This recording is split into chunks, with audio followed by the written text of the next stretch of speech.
आप देख रहे होंगे कि ड्रैगन फ्रूट का पौधा वहाँ लगा हुआ है और हमारे सामने श्री रामनारायण मेहता लिखते हैं क्या? श्री रामनारायण सिंह हैं, जो कि कटिहार जिले के कोढ़ा प्रखंड के झिटकिया गांव के झिटकिया गांव के एक उन्नत किसान हैं।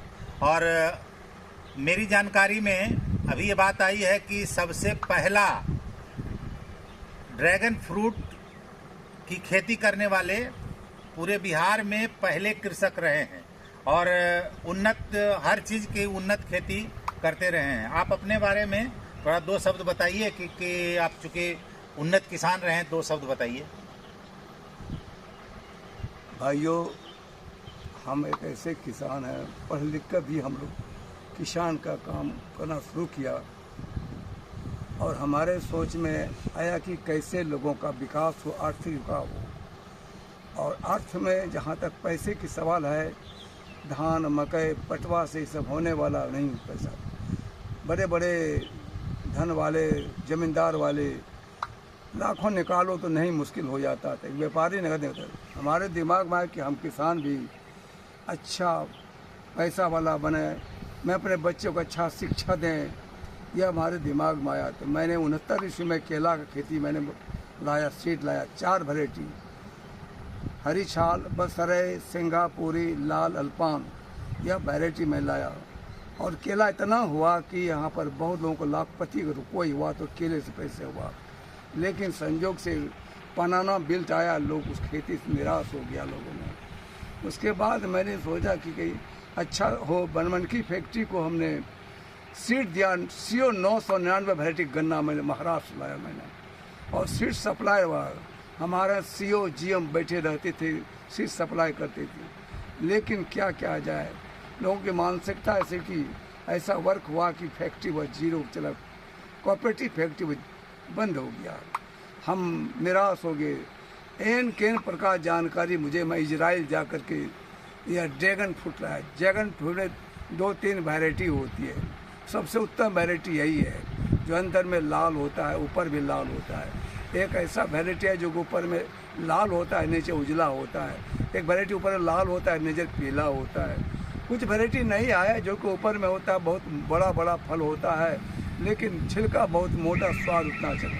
सब में सबसे उत्तम वैरायटी यही वैरायटी है, जो वैरायटी की नीचे भी लाल ऊपर लाल होता है। इसका मार्केट में बहुत डिमांड, इसका डिमांड है। मैं चाहूँ इस खेती से हमको भी 2 पैसा अच्छा मिल रहा है। एक सीजन में 8 लाख 10 लाख हमको प्रॉफिट हो जाता है इसमें। और खेती बहुत अच्छी है, स्वास्थ्यवर्धक भी है। हमको देख करके बहुत किसानों को लालसा हम भी लगावे। कल भी एक किसान आए हमारे पटना से, वो हमारे पास 20 ठो सीड ले गया, अपना बोरा बांध के ले गया, हम लगावेंगे हमारे यहाँ। तो हम उनको दिया, यूँ फ्री दे दिया। इस तरह का सीड मैंने बलवा का, आपको संजय पुदार हैं, हमारे टिकापट्टी के रामन पुदार वहाँ भी हैं, लोग हैं, विश्वनाथ बाबू हैं, इधर संजय जी हैं, प्रभनाथपुर के संजय बाबू हैं, हमारे किशनगंज के हमारे क्या नाम भूल रहे, कुछ नाम है, अच्छे किसान हैं, उनका भी अच्छा विकास हुआ। और इस तरह का विकास लोग कर रहे हैं। कुछ भवानी के पुर लगाए किसान हैं। लेकिन सबसे बड़ी बात है, सरकार ने इसके लिए सब्सिडी भी दे रखा है। सब्सिडी दे रखा है, किसान जागरूक हो और खेती करे लोगों ने।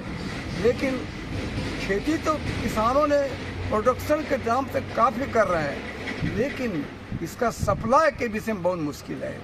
हम सरकार के सामने महासचिव, बिहार के महासचिव से मैंने निमंत्रण किया, कहा था कि हमको एक नया टेक्निक दिया जाए। जैसे इजराइल में इसको वाइन बनता है, बहुत सा चीज़ बनता है इसका, हमको भी टेक्निक दिया जाए।